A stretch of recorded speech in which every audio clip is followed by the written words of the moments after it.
America, and to the republic for which it stands, one nation, under God, indivisible, with liberty and justice for all. Thank you so much. And welcome again for everybody. If any newcomers here, welcome. This is the North Utica Neighborhood Association month of November meeting. It's a little bit of a light schedule tonight, so the good news is you get to go home late, prep for your Thanksgiving dinners. I know everybody's probably busy. If you guys could just check your car alarms, I think there's a horn going off in the parking lot. Yeah, do the same thing to mine here. It looks like a pickup truck, guys. Beep, beep, beep. Beep, beep, beep. I didn't look. Perfect. All right. That works. So,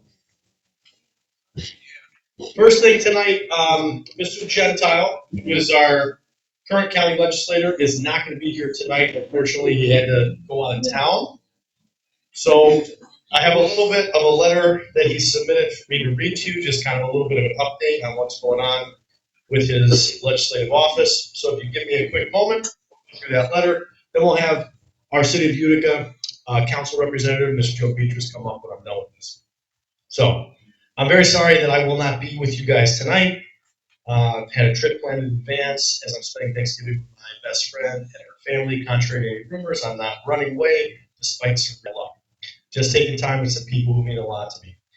As I stated at the candidate forum, my commitment to the community does not depend on elected office or government title. I have always believed in service to North Utica and the 23rd District, and in many ways I feel that I may now have even more freedom to do more good. During my remaining time as county legislator, I will continue to advocate for the initiatives that benefit Utica and our district. As a private citizen, I will also make sure decision makers understand the importance of completing Leland Ave in 2026, along with other key projects in the 23rd District. Regarding the county budget, I've ultimately made the decision to vote in favor of it if Legislator Flisnik is present today, which he is. I'm sure he will share his perspective, and there are parts I certainly agree with. If I represented areas outside of Utica, I may have voted differently, but representing Utica and after looking closely at what could realistically be cut and reviewing new information, I felt it was in our best interest to support this modest increase. So goes on to everybody a happy Thanksgiving. So if anybody wants to see that letter from Representative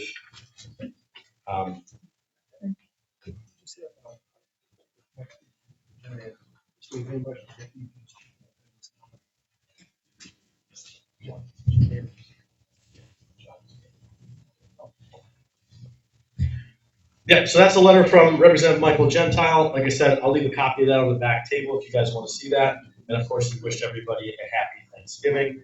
So it was nice of him to take the effort to at least submit a letter so that you guys know where he stands on the budget. And of course, as is true with any of our representatives that share their time with us, reach out to their office if you have any further questions. Most of them are very generous with their time, and I'm sure that they're happy to answer any questions you have.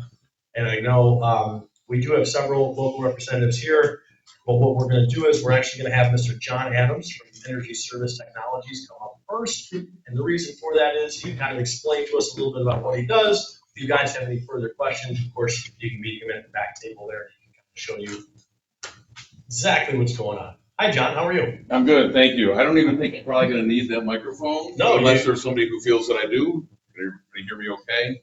Perfect. All right. My name is John Adams. I'm here, as said, from Energy Service Technologies. We are a NYSERDA participating contractor. There are 229 of them across the state of New York that are responsible for working on the Plus company, other residential projects that are funded by your utility bills. If you look at page 2 of your utility bill, you'll see an SBC charge. That's a systems benefit charge. That entitles you to a free home energy assessment, but you have to do it through a heating contract. The reason why I wanted to talk about that stuff is because I know there's been a lot of lack of resources going into this current heating season. So I just wanted to people of some potential ways to get information down on the usage, which is through that free energy assessment. And then also, if you have traditionally either participated with some heating season assistance, or you know of people who traditionally have, I do have some updated information that I just wanted to share about that. First and foremost, you should be aware, and this is probably a refresher for most of you, thanks to the information I got from the meeting organizer, but as many of you are aware, there is the Targeted Home Improvement Plan or program that is centered for the city of Utica and Rome. You can participate either through the Mohawk Valley Community Action Agency or through the Home Ownership Center down on Genesee Street. The reason why that's a great program to participate in is because even if you do get an energy study and it's determined that your roof is leaking, there is no insulation you can do up in the attic space that won't be ruined by the water through. So getting your house dried out is the first stop to go. If you have leaks, I would suggest contacting Mohawk Valley Community Action Agency or Home Ownership Center for funds. One of the ways to reduce your energy bill this year is strictly through the Energy Affordability Program. It is funded by the state of New York, but is implemented by investor-owned utility companies. So right now in the National Grid service area, one of the best ways to get signed up for that program is go to one of their enrollment events, or you can contact them, their consumer advocate line, and let them know that you're trying to get enrolled into that program. Martani DeRoy is the consumer advocate for both Herkimer and Oneida counties, and her phone number is 1-800-642-4272. And if in the last winter you had heat, but you haven't gotten it yet because of the issues, there currently is a no disenrollment policy. So if you had gotten heat last year and you were automatically enrolled into the EAP program with National Grid, you're going to be re-enrolled into that right now until the whole heat situation kind of settles down. If you are on Lifeline, receive SNAP, Supplemental Security Income, Medicaid, Veterans Disability or Survivors Pension, Federal Public Assistance, Child Health Plus, Utility Guarantee, Temporary Assistance for Needy Families, Safety Net Assistance, or any type of temporary assistance from N.U.N.A, all of those awards will qualify you for getting the lower energy rate through the Energy Affordability Program, but you have to enroll through the investor-owned utility company, which for us around here is National Grid. Okay. I also have on my table back there a number of cards that were sent to our company from the Regional Clean Energy Hub, which is also at Cornell Cooperative Extension, where Beth is from. So if you want to pick up a card from that, there is some contact information on there, plus a QR code, so you can reach directly out to the Energy Hub and request assistance from an energy advisor. The other thing I wanted to point out about this current heating season, there is no clean and tune going on in the state of New York right now. Also, in the state of New York this winter, there is no heating equipment replace and repair program going on this winter. Those have been a regular resource for us for the last number of who knows how many years, not happening this winter, okay?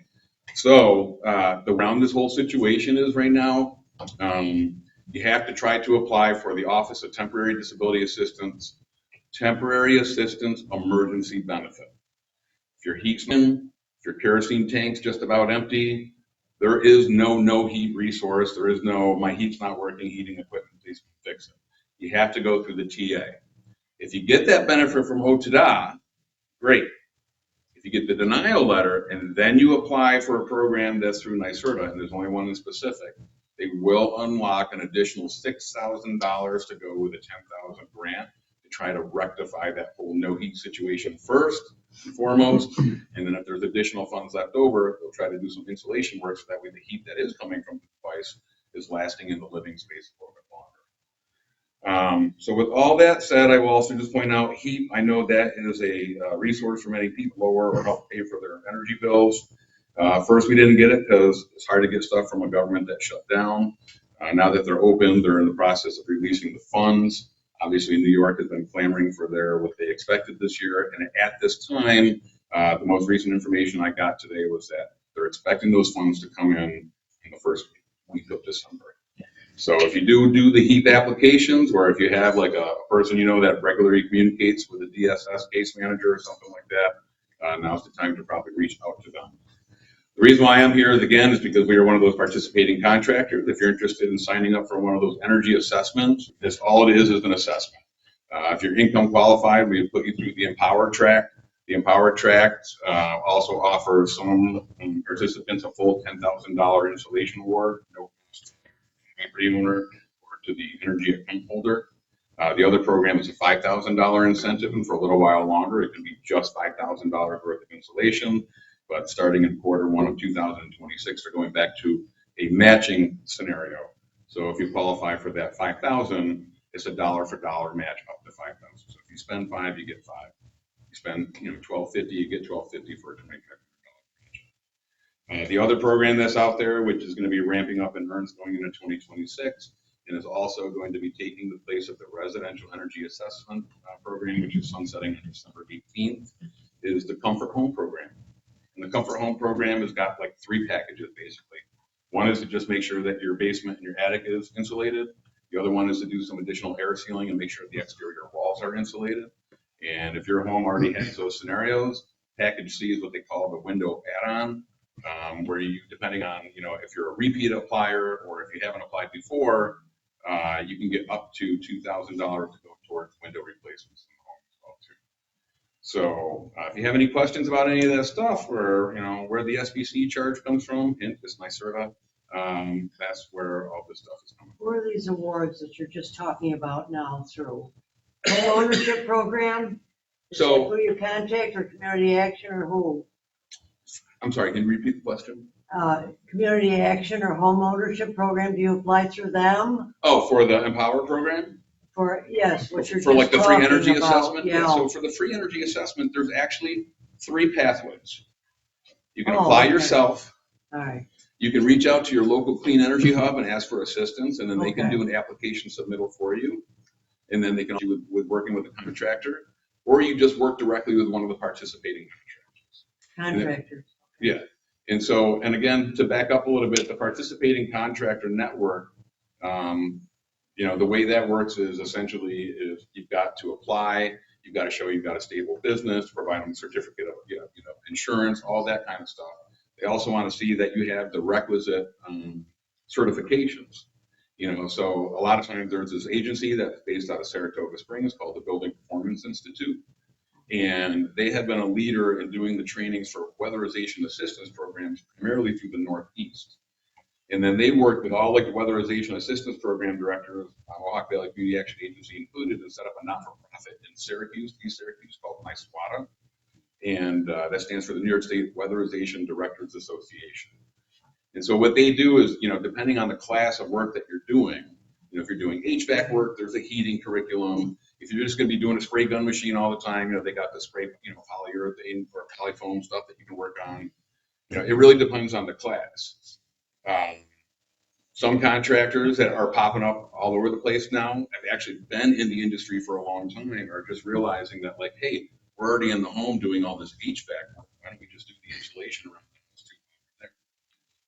And then there's other companies that are really taking a tact of like, we're just going to try to stay in our lane and do our focus thing. I was just at a regional, a residential market advisory group session out in Albany a couple weeks ago. And one of the panelists there was actually Nick P. from NPE Environmental in Waterville, New York. They only do heat pumps. So like if they need a shell work on a building before they install the heat pump, they'll go to an insulation company. If they know that like ducts get removed so they can put in like a mini split system to have heads in each room, they'll reach out to like an HVAC company to properly remove that stuff. So that way any existing stuff there isn't overly charged, it's properly grounded, and it's moving the right amount of air in and stuff like that too. So. Thank you. Yeah, I'll be in the back if anybody has any questions. I thank you for your time. I hope you all have a very enjoyable Thanksgiving. If you haven't seen the weather forecast, you might also have to throw a little salt down for the day. Thank you very much. Thank you. So that was John Adams from the Energy Service Technologies Group. Again, please feel free to reach out to him for any further information if you guys have questions. That was a lot of information. So John, thank you. I really appreciate that. We're going to get started with our normal sequence of our schedule. Like I said, we talked about Representative Gentile not being here. I'm going to leave that letter on the back table for you. But Councilman Betrus from the 6th Ward of Utica, you're up, my friend. And then, of course, Mr. Flisnik, you can please follow him whenever you're ready. How you doing, sir? Hey, Joe.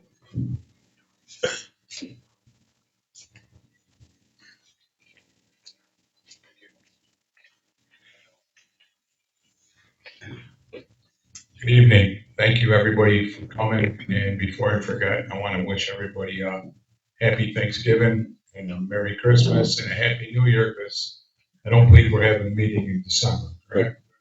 So, I'd also like to congratulate Tony Leone on his victory last month. And we will, it's like I'll be working with him again for the next 2 years. So, other than that, I just got a few things, and again, I'll take any questions. Again, first thing is, remember now, we're done with the green waste, needs to go in the buckets, okay? The other thing is, I have a meeting scheduled with the mayor's office, the state, regarding the intersection there on Herkimer Road and Leland Ave. So we are coming to the table on that. Like I talked last week, they have these exit 31 open forums. And the reason they have these forums, they have all different options. So at the end of the day, those options that they're coming about fixing all this stuff are 2 or 3 years down the road. And the reason they have the meetings is when it comes time for grants and money, they can explain that they've looked at every possible option. And that's what's going on. In the meantime, I'd like to try to do something, just eliminating some traffic and some small things while we're waiting. One thing you'll notice in the next week or so, at the intersection of Van Rensselaer and Herkimer Road, and see there was a solid light, now it's a blinking light to make the traffic move. However, the bad part of that is, and I've witnessed it because I walk almost every morning when it's nice there, when you have pedestrians at that crosswalk where the red light was, very busy. In some states, like I know I go to New Hampshire every year for vacation, when you're a pedestrian at a crosswalk, the traffic is supposed to stop and let the pedestrian cross. Unfortunately, in New York State, we don't have that. So there's people that are trying to cross and cars are coming and coming and coming because there's no solid light. So I got with the sign department and the police. They went through and looked at it. You're gonna be seeing big signs go up on each side, pedestrian crossing. Not sure it's gonna solve the problem, but if it helps a little bit, it's better than nothing. So those signs are coming up in the near future. Yeah, you want to ask me a question about that? Any chance we could get a don't block the intersection sign on Monticello? Or not, Don't block. I'm sorry, not Monticello. What's the back street that runs parallel to Van Rensselaer? Because that's the side, when you want to go left, that's the road that you have to turn down when you come down Van Rensselaer. So you come down, Larchmont is Larchmont. the next street. Yes. That's the street you gotta turn. Yes, so So there what would you and like? on Van Rensselaer, because they constantly, that's where I live, Van Rensselaer. They Right. constantly block the traffic on Van Rensselaer. They constantly block the intersection over there at the corner on Larchmont as well. What do you mean blocking? I mean, like when traffic is backed up, they don't leave it open so people could turn in and keep the flow of traffic going. They stop right in Well, front of the. they shouldn't have that issue on Van Rensselaer because there's no left turn. No, I'm talking about the people on Herkimer Road. Yes. So Okay. when they're going westbound, Okay. and they're if you stopped go at the where- light where over there you're on talking Leland Ave. Larchmont, the right, way the road is painted, it's turning lane. right, it There's is a lane that goes this way and it moves over to that side. right, but cars still block it. Is Okay. what I'm saying when Yeah, you well, go to stop at a turn. you can call me or I can look at that. And I mean, I don't understand what would you want me to put? Don't block the intersection? Just a sign that for that traffic that's going westbound, don't block I mean, the it's road. right on the road. It tells you where you're supposed. I know, but you know what? It's also right on the road for the pedestrians as well. No, it's not. There's nothing over there because the light went from red to yellow. So But before, you would think it'd be yeah, common sense with a crosswalk. Listen, it's only a sign. I I know. look into it. So, just you got my number. You call me or email Yes, me, I and will. then we'll look into it. Okay? Thank you, Jim. So we got through that. So the last thing we talked about at the county council meeting. I don't know if I talked about it the last time. We all, as a council, we voted 9-0 to send a resolution to the state asking for the occupancy tax. okay? And the state approved it for us. So, does everybody understand what an occupancy tax or a bed tax is? So, remember, when we went to the budget season, $300,000 is basically 1% taxes. So we're projecting between $600,000 and $800,000 off this bed tax, okay? It's 3% for the city. And the way it works, it doesn't go, the residents are not paying it. The people coming from out of state, like when I go on vacation and anybody goes on vacation, you pay this all over. We don't have it, okay? And the whole debate was, you need to use it for certain things. So our mayor wants to use it for, DPW because we're short-staffed, and Parks Department, taking care of the grounds around the harbor and stuff like that. But when it comes through, it's no different than when people are getting tickets and you pay your tickets from the police department, it goes into the general fund. And then during the budget season, it pays out to the police. And that's how this has to be. It's not our rule, it's a state rule. It goes into the general fund, and then during the budget season, he will put, where it needs to be on either parks, DPW. That's what we're looking at to do. So there was quite a bit of a controversy on that. Some people don't really understand it, and we have a committee meeting before our next meeting to totally go over it. So, it's a good thing. It's a very good thing.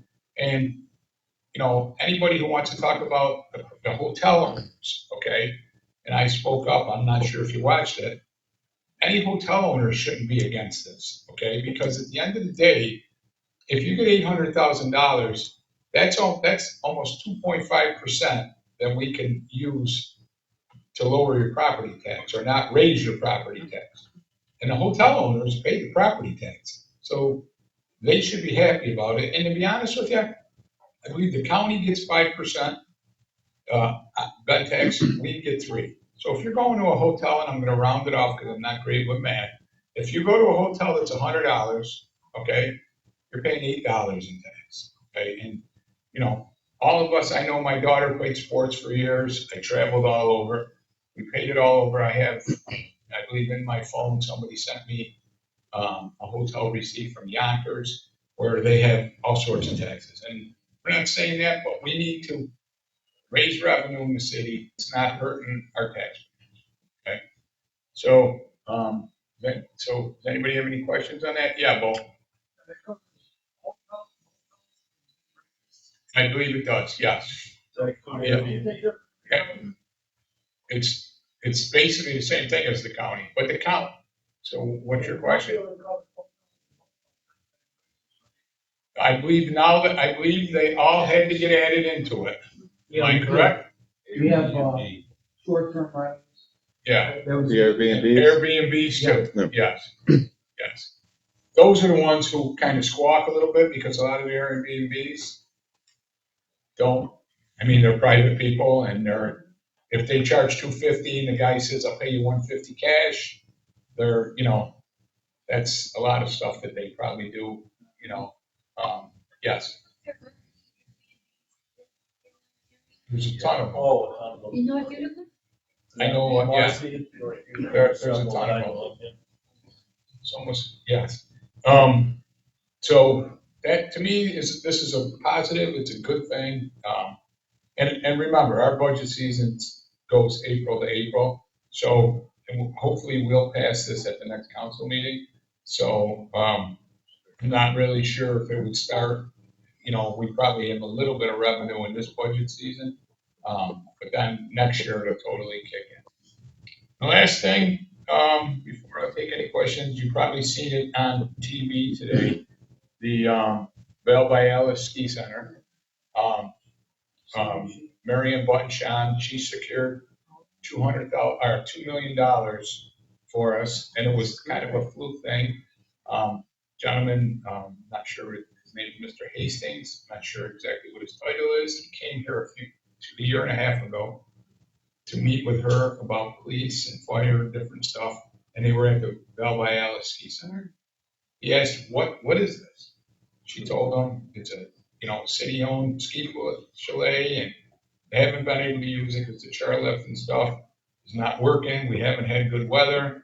And he said, what would it take? What money would you need to get this up and running?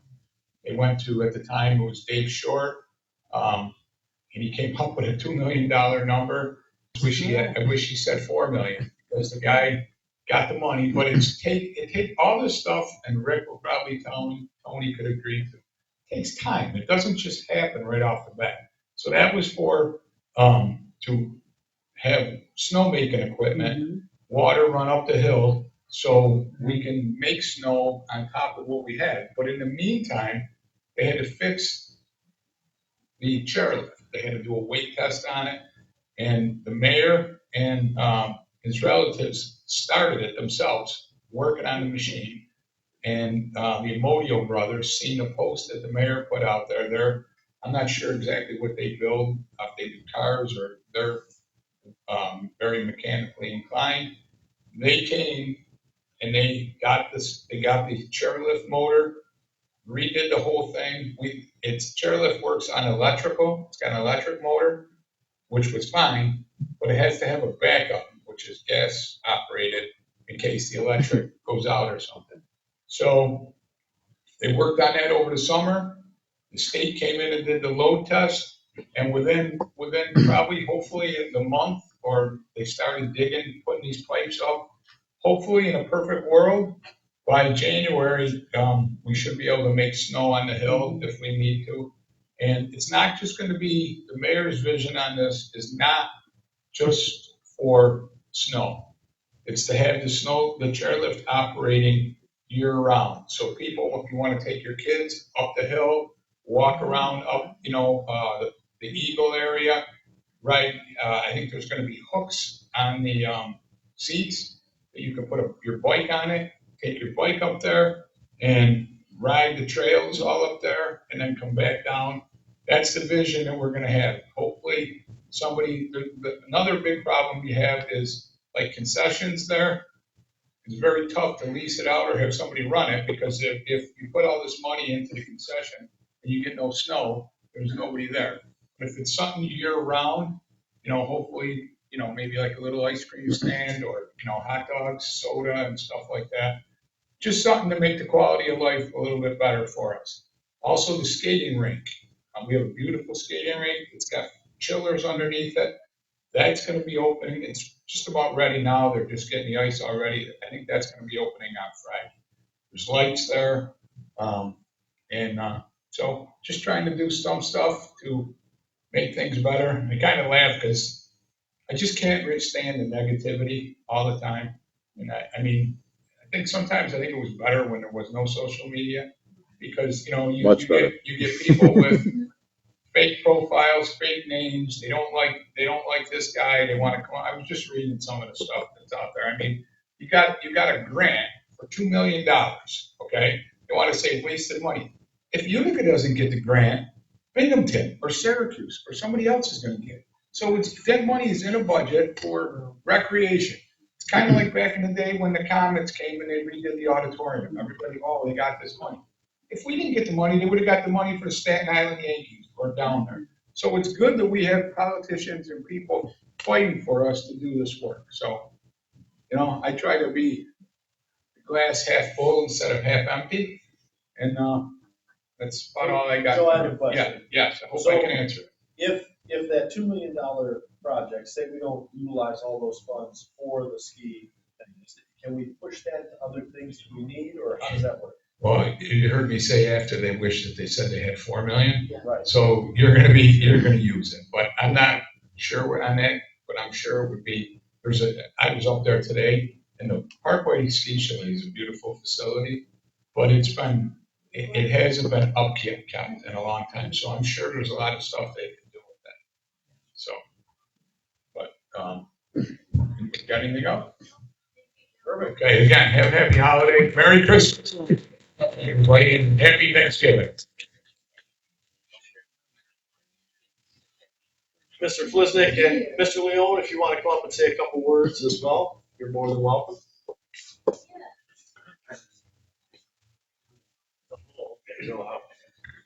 First, let me say, North Utica is well represented with Joe and with Tony and Vicky coming on board, taking my place. You're in good hands. I bet. How you doing? Budget. Let me talk about budget. It's complicated. This book right here, this little skinny book, $561 million worth of expenses and revenue. This is your county budget. This is why we pay our county taxes. It's complicated, it really is. To understand the process, to understand the reimbursements from the state and federal government, it takes a lot of time, effort, experience, and questioning of what this budget is made of. This is the third budget out of my 22 budgets I voted against. And let me explain my rationale. Reasonable people could vote for this budget because there are some red flags everybody and we need to be concerned with. Reimbursements from state and federal government are in jeopardy. We get $173 million in reimbursements to do mandated programs from the state and federal government. You probably heard it said through, I think, the address, the county executive, just one change in the reimbursement for SNAP, going from a 50-50 split to 75% county, local, and 25% state will cost us about $2 million. And that's just one program. There's many mandated programs. Our mandated budget is about 90%. That's pretty much stayed constant. Other issues are sales tax. As you recall, after COVID, there was an escalation of money into the system from the federal government for different reasons. People were spending money. Sales tax for 3-4 years went out of the roof. The increases we got in sales tax was enormous. That has leveled off. 5 years from COVID, that revenue, which was going up quite a bit, is leveled off. That's a concern. Other concerns that people mention are health insurance up again, salaries up $4 million. There's issues with the jail that I've spoken upon before, and also issues at the airport. So there are legitimate concerns, but the budget is $561 million. It took $1.9 million to increase the property tax levy 2.9%. I felt, looking at the budget, knowing the budget, that that's 1/3 of 1%. To be able to come up with some cuts, I didn't see the cuts. I didn't see serious enough cuts to support the budget. So instead of not supporting the budget and staying quiet, I came up with amendments with other legislators, reasonable cuts, an amendment with about 13, 14 cuts that could have eliminated on our budget $1.9 million, which would have eliminated the property tax levy increase. Now you got to understand, and I've spoken about this before, equalization rates affect each municipality on what they're going to pay. We talked about that probably a couple months ago. Just to let you know, out of 28 municipalities, 12 are actually going down and 16 go up. It's because of equalization, which is really complicated. Really complicated. It'd take a couple hours to explain all the dynamics there. I represent Marcy. Our taxes going up 4.6%. I just came from Marcy meeting. They were very happy with that. I represent the town of Whitestown. Taxes going up 4%. And this year in Utica, your tax is going to go up. It's going to say on your bill 2.9%. Well, if you calculate what you paid last year and this year, it's going up 0.6% of 1%. So that's good. Finally, you got it. Not good, but it's better news than what you've been dealing with the last years. Again, it's easy to vote no in grandstand, but you got to offer amendments. And myself and a few legislators got together. We offered amendments, and they would. And again, like I said before, reasonable people can disagree. And my colleagues pretty darn reasonable. But I disagree. I disagree on that. Joe? Rick.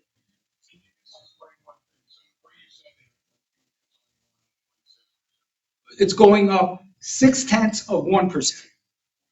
Yeah. Point. That being said. Yeah. For all the years that we were here, that there was no increase. When you pay more than you did the year before.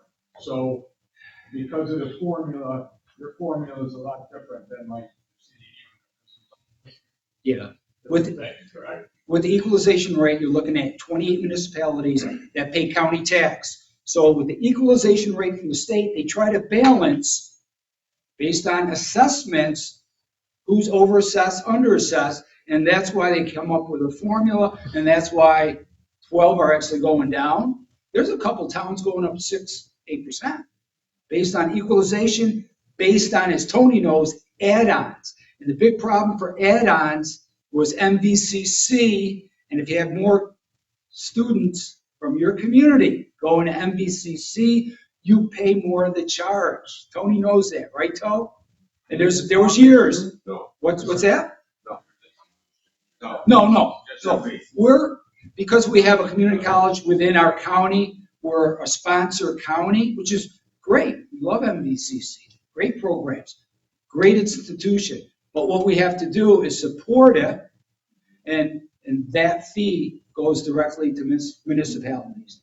Also, if we have students that go to Onondaga, any of the other community colleges, we got to pay for that. We got to pay directly. Now, if other kids from Onondaga are coming to our county, to Mohawk Valley, they got to pay, not us, MVCC.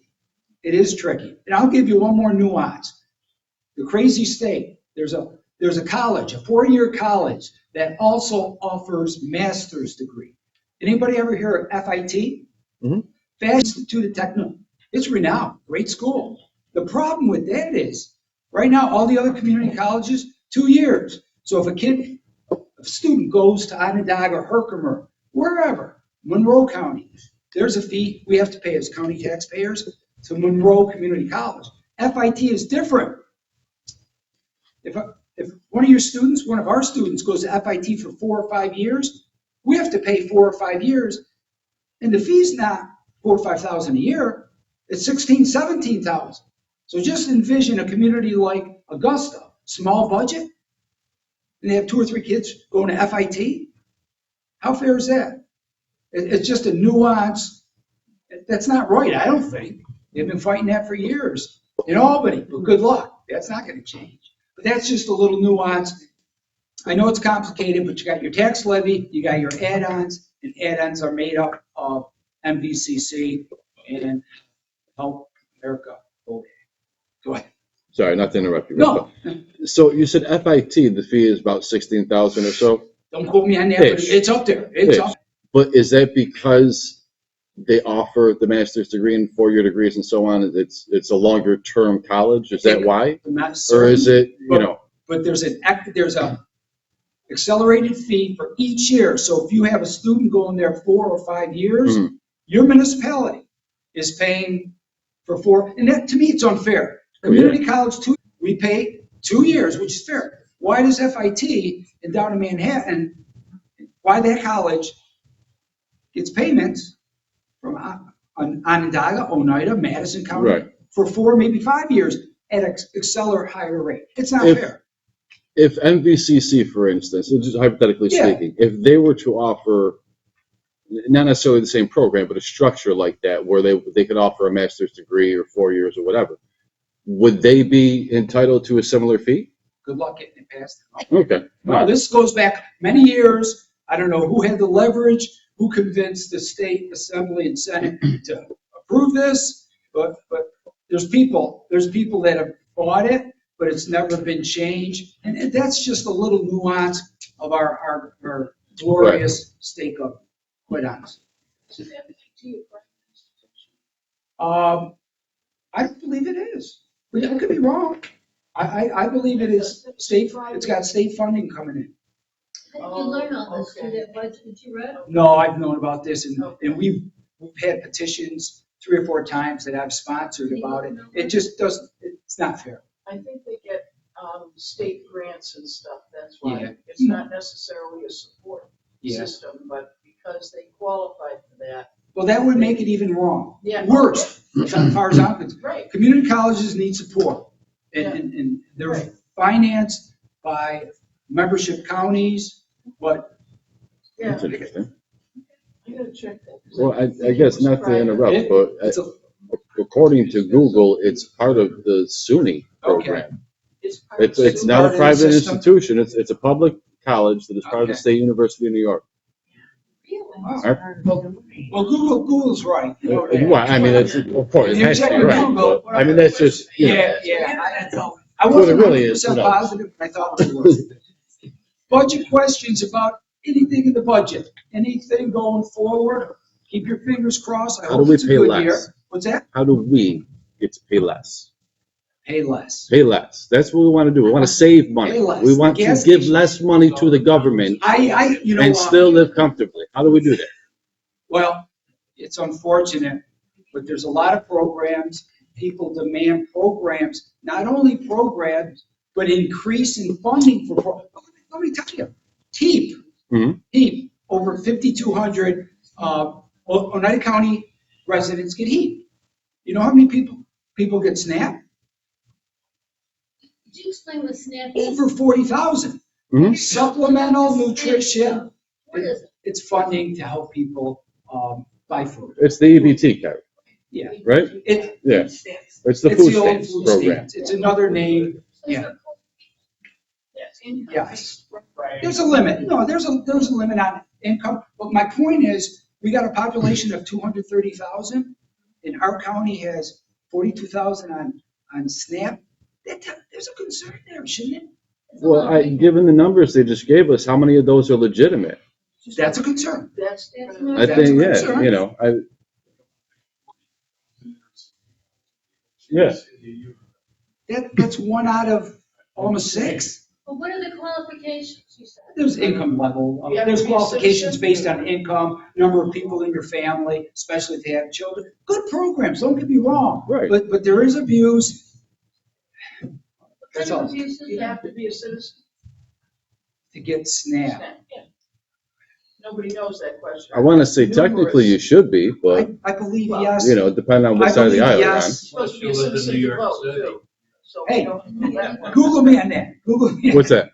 You gotta SNAP. be a citizen. All Go right. ahead, Paul. I'm on it. Still workfare, they called them from years ago. Let me get that question, I'll come back to you. Oh, okay. I don't have that figure. They get a lot of money. I can find it out for you, Paul. We got so many contracts with so many not-for-profits. I'll find it out. We got some huge contracts with ICAM, their neighborhood center, great agencies doing some great work. But it costs a lot. Question. But the rule's a little bit more stringent now. They're trying to get like a workfare back, the ones that can do it, and get SNAP. That's a great point. What they're Eligible. what they're Are they trying to talking do about that? is able-bodied people, not people that are mentally or physically unable to No. work. Ones who are able. If you're able, they want you to, if you can't work, at least volunteer some of your time to qualify for SNAP. Makes sense, I doesn't think it? it's a It's good reasonable. idea. If you're able. Let's face it, there's people Yes, in right. our communities, yeah. interstate, they can't. We gotta help those I people. understand But the people that. collecting benefits beyond who should be, It was called workfare by President Johnson years Yeah. ago. He started it. that's a long time. Yeah, but let's face it, I know. everybody should work if they can or function, volunteer, whatever. Hey, I just want to say, I appreciate the invite. I've only been representing this area for 2 terms, 4 years. It's been an honor representing North Utica and Marcy for 22 years. You guys run great meeting. Excellent. Joe, Bo, you guys do a great job. I've learned a lot. Hopefully I've conveyed some information that's been useful for you. But it's been an honor. It really has. You've been very knowledgeable and very thankful for you. And I hope that lady that's taking your place. She'll do great. Does a good job and know as much as you. I appreciate you saying that, but always Google, check people. Because sometimes they're misinformed or there's so much in this budget that it's crazy. Thank you, Steve. Thank you. Thank you, I appreciate it. Thank you, Mr. Flisnik, we appreciate it. And as most of you know, we are not having a meeting in December, so this is our last meeting of the year. And then we'll see you guys back in January. So I'm very excited to bring Miss Beth Irons back. She is the director of the Oneida County Public Market, and she's here to talk to us a little bit about the programs that they have, but also to kind of encourage you guys to come down to the market. I know you hear her on Talk of the Town and some other radio stations. She's become a pretty famous cook over the last couple of years. I don't know. I haven't killed anybody, that's the important. That's right. Right. Thanks, Steve. I don't know if everybody knows that Steve is a former vendor of ours. People still come looking for your, for your garlic. Oh, black garlic. And I have this woman, you probably know who she is, who incessantly comes looking for you for your horseradish. Oh, So you are missed. oh. Oneida County Public Market, what most people understand it is a farmer's market at the train station, Saturday morning from 9 to 1. We are coming into our 15th, almost 16th year. 2026 will be our 16th year. I have been the manager there for 15 years. It's a place to be, other than on my couch with a cup of coffee on Saturday mornings. But when I meet fantastic people, I love working with local producers. If you just want to deal with a bunch of people who don't have time for BS and nonsense, come work with a farmer, because they have more important things to do. The most important question we want to deal with is, when are the peppers coming in, or the sweet corn, and what kind of tomato is this? It's black. We have a number of great farmers that offer heirloom tomatoes, so don't ever assume that all tomatoes are red. That's the best one. I brought my board here because I didn't want to be jumping around too much about what we have at the market. Not a good idea to stand right in front of it. We want the market to be more than just a place to come to get your food. It's not necessarily an event, but we want it to kind of be a little bit more than just grocery shopping every Saturday morning. So we wanted to focus a few things on the kids, because we wanted the kids to get excited about being there and kind of focus on healthier food options. So we've been running for about 7 years a program called the Power of Produce. It's for kids under 14. We tend to not draw the line in the sand. If you're 15 years old next week, my general attitude is, if you're still living at home with mom and dad, depending on them to feed you, then you're a pop kid. So every time you come to the market, you get 2 wooden, what many of us will remember as wooden nickels, wooden tokens. They're worth $1 a piece.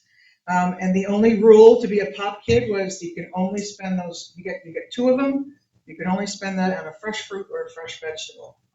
And a number of our faithful farmers will actually create little containers, which quote are worth $2. So the kids can actually buy a whole container of something. It's really popular in the early summer when we have strawberries and blueberries, so the kids can walk away. And a lot of times, and one of the things that I really enjoy seeing, now that I've never seen it before, I never would have thought I would see it, but little kids, like toddlers, chomping on a cucumber, like it's a popsicle, going around at the market. And I never would have thought that. And I always wondered, kids seem to get excited about getting $2, because when you're 5 years old, $2 is but I had a mother come up to me a few years back. It's about this time of the year. One of the popular produce items around the market this time of the year with Thanksgiving coming up is Brussels sprouts. And we have 2 farmers that do great Brussels sprouts. And I didn't know, again, I've learned a lot just being the market manager. Brussels sprouts don't really come into their full flavor until they've gone through a hard frost. And the best Brussels sprout is when you buy it when it's still on a stalk.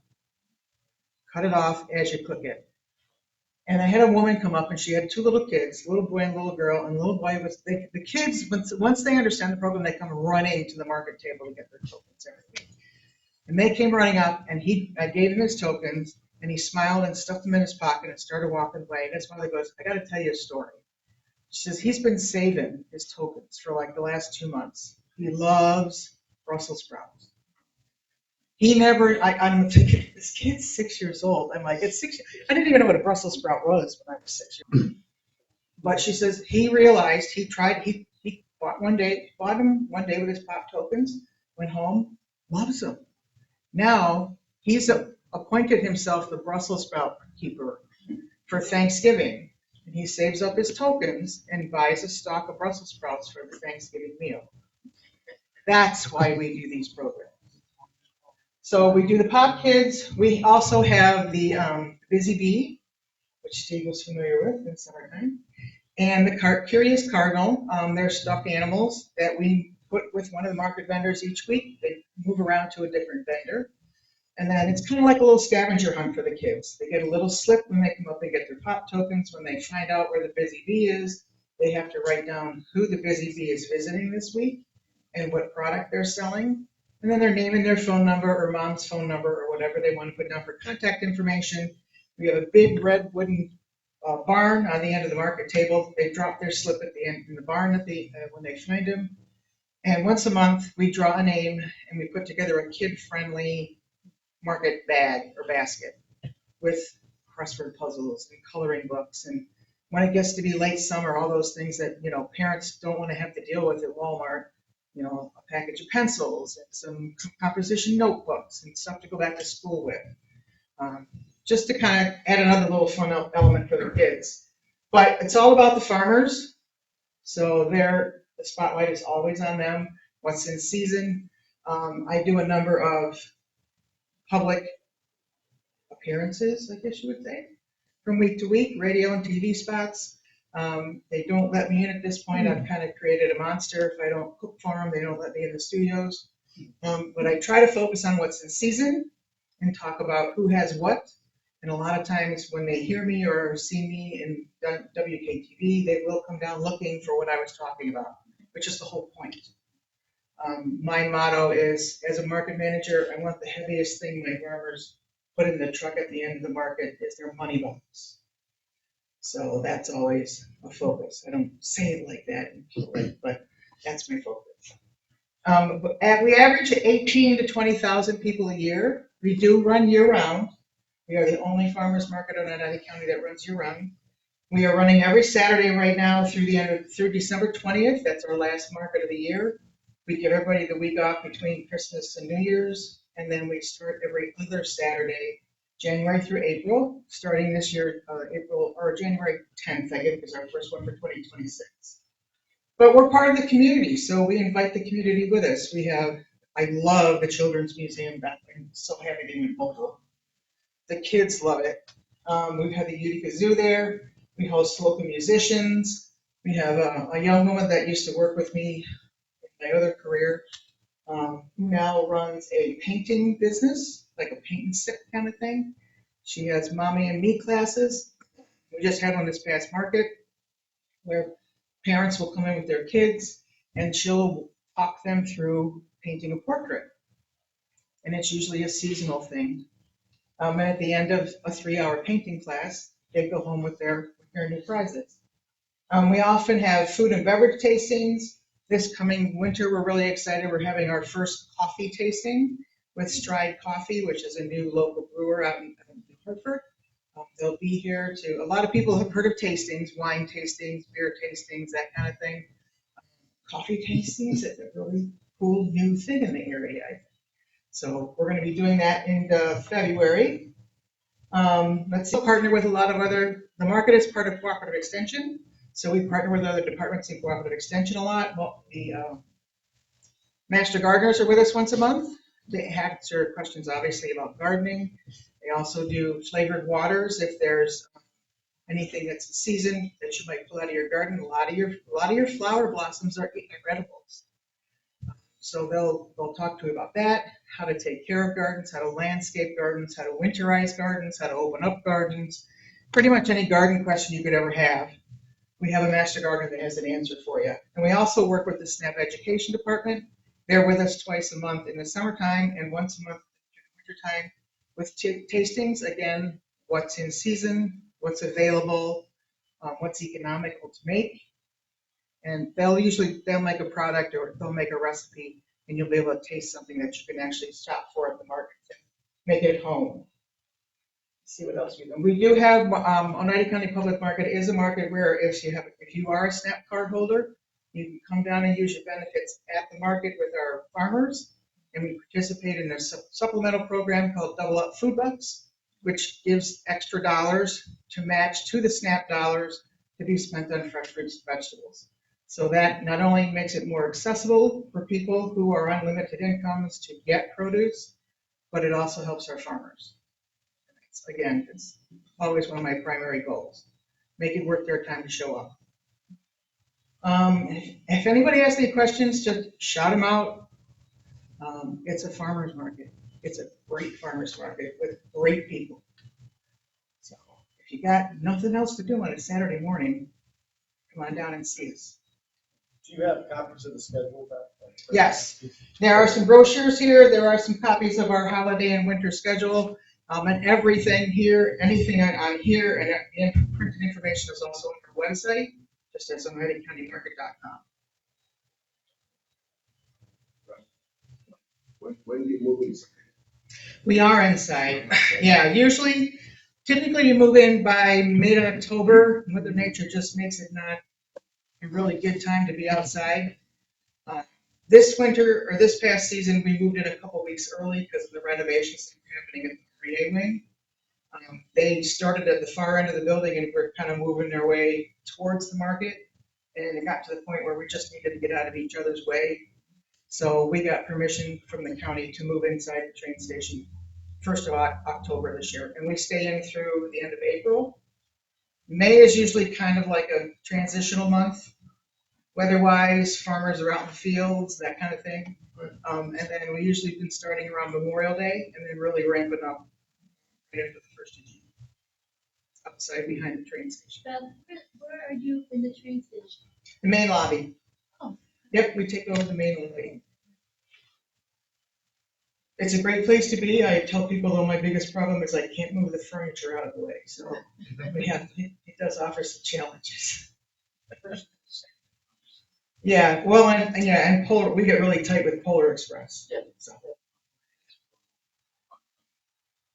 So the REA wing, is that remodeling going to be additional space for the market, or what is that for?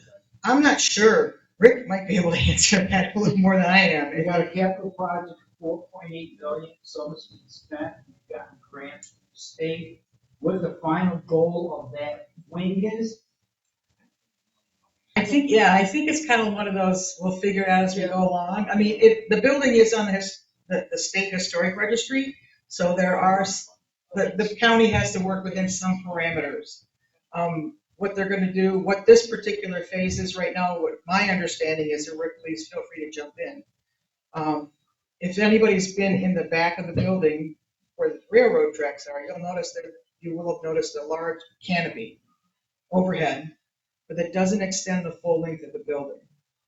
Over the years, it's fallen down. I mean, it went out of regular use in 1962, and it kind of turned into what I affectionately called Oneida County's junk drawer for several decades.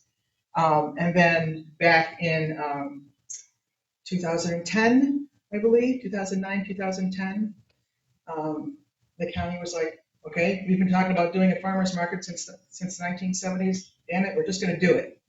So they did it. And they put it on, it's been on the historic registry, and now we're very fortunate that there's funding that's being invested in it over the years. There's a lot more that needs to be invested. Now this is, they're going to be extending the canopy the full length of the building, which I believe was the original design of the building. Reinforcing some I-beams in the walls, opening up some connecting spaces internally so you can go from one section to the next.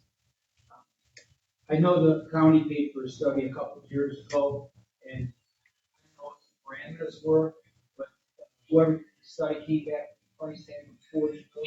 So we looked at that and we said, you can't do that. So I'm not sure. Yeah, I mean, I think it was a good idea to do the study, to kind of like have new eyes come in and take a look at it. But I think what'll actually come to fruition will be something that depends on obviously costs, availability of funding. in what is, it's a really cool building. But it's a really, really funky building to deal with. It's not really wide, but it's really, really long. So it's kind of hard to visualize something in there. It's the second floor, which is just a portion of the first floor, was actually where the U.S. Postal Service would bring in the mail for the city back in the day. And it's a beautiful space. The county has redone, the flooring needed to be replaced, that's new flooring. All the windows have been redone, but they kept a lot of the old mechanical. Remember the glass greenhouses where you have the chains? That's what the roof is up there. And it's just a beautiful, beautiful. Nothing right now. Well, and one of the big things is you have to have it's not ADA accessible. There's an elevator shaft, but there's no elevator in the freight elevator just, yeah. So that's gonna be a major part of the expense. And then there's just a lot of other, there's just a lot of things you have to look at in modern day to make the space available for the general public. But it's just a gorgeous space begging to be used for something. And something will happen up there. We just don't know what yet. The future will tell us what it needs to be. Perfect. Any other questions for Beth? Thank you very much. We'll see you all at the market. Yeah, the challenge is she remembers all your faces, so if you don't show up, next time she comes back. And I lived in North Utica for 26 years. There you go. All right, folks, so we're at that point in the evening where we're gonna do the 50-50 raffle draw. Beth, would you do the honors for us?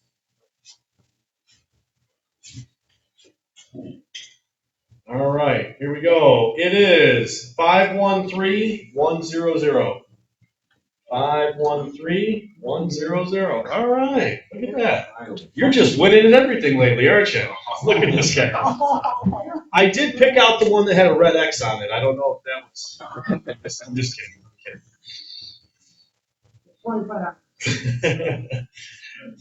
All right, folks.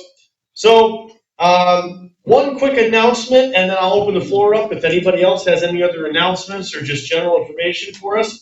So, we want to invite you guys. We're planning a annexation party in May of 2026 for the 110th anniversary of the North Utica annexation of this area, which was Deerfield Corners. So it kind of celebrates how we incorporated this area into the greater city of Utica.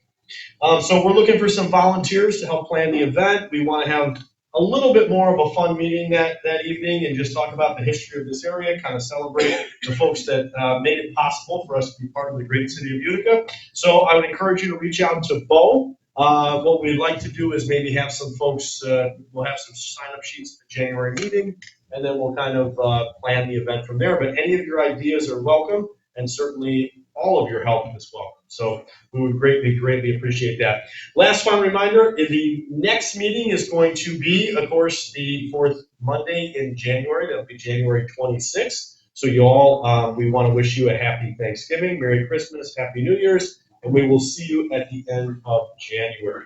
So I will open the floor up. If anybody has any other further announcements, questions, comments, concerns.